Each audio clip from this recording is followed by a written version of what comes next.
Hi, good day. Welcome in today's lesson. I am Teacher Marisol, your math buddy, and I am here to help you in developing your logical reasoning and critical thinking skills. Today, we will learn how to solve problems involving radicals.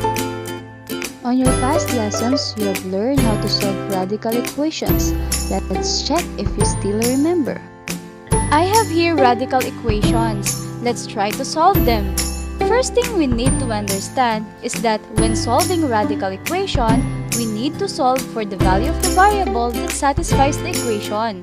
So on the first equation, the square root of x is 5. So what would be the x value that makes the equation true? Since there is a radical, we need first to remove the radical by squaring both sides of the equation to solve for the value of x. Square of the square root of x is x. Square of 5 is 25. Therefore, x must be 25. On the second equation, 5 plus square root of x is 16.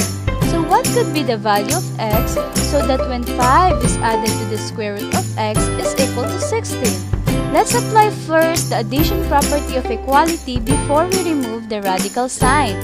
So, we add negative 5 to both sides of the equation. Simplifying, we have square root of x is equal to 11. Square both sides of the equation. Then, x would be 121. Now, let's check. 5 plus the square root of 121, which is 11, is equal to 16. So, 5 plus 11 is 16. 16 is equal to 16. We are correct.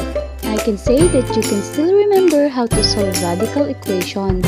Let us proceed now to our proper lesson, which is solving problems involving radicals. Let us apply your lessons in radical equations in some of real-life scenarios.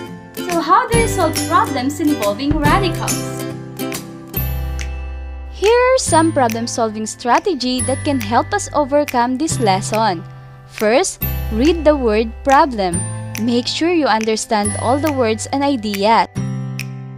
Second, identify what you are looking for. Third, translate into an equation. And fourth, solve the equation using a good algebra techniques. Lastly, check the answer in the problem. I have prepared 3 word problems for you. Get ready as we try to solve them. First problem. The square root of the sum of a number and 9 is 6. Find the number. This problem is very easy to understand. So let's identify first what we are looking for. We are looking for the value of that certain number. Now, we let that missing number be the x. It states on the problem that the square root of the sum of a number and 9 is 6. Since x is the missing number, the sum of a number and 9 can be represented by x plus 9. We can now translate this into mathematical equation. The square root of the sum of a number and 9 is 6. Since we have now a radical equation, let us try to solve for x. Square both sides of the equation. That will become x plus 9 is equal to 6 squared. Applying the addition property of equality, we add both sides by negative 9. The results will be x is equal to 6 squared minus 9. Simplify the equation, we have x is equal to 36 minus 9 and x is 27. Now let's check if the value of x satisfies the given radical equation.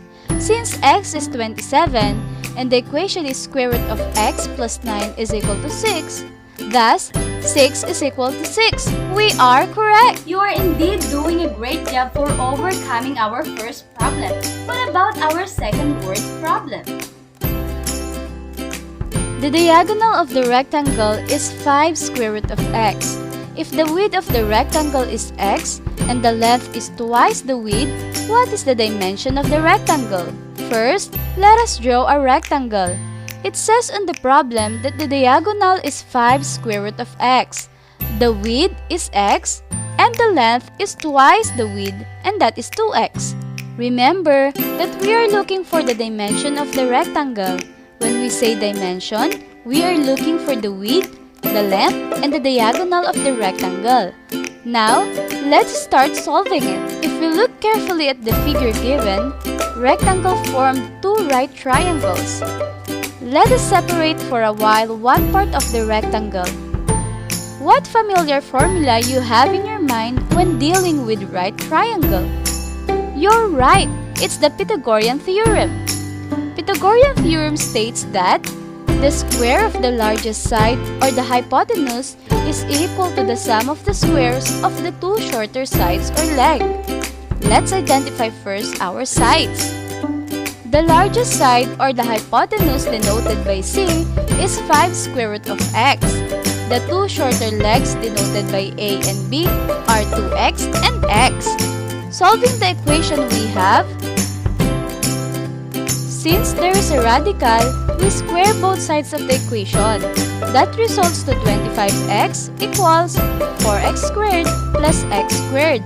Applying the multiplicative property of equality, we multiply both sides by 1 over 5x.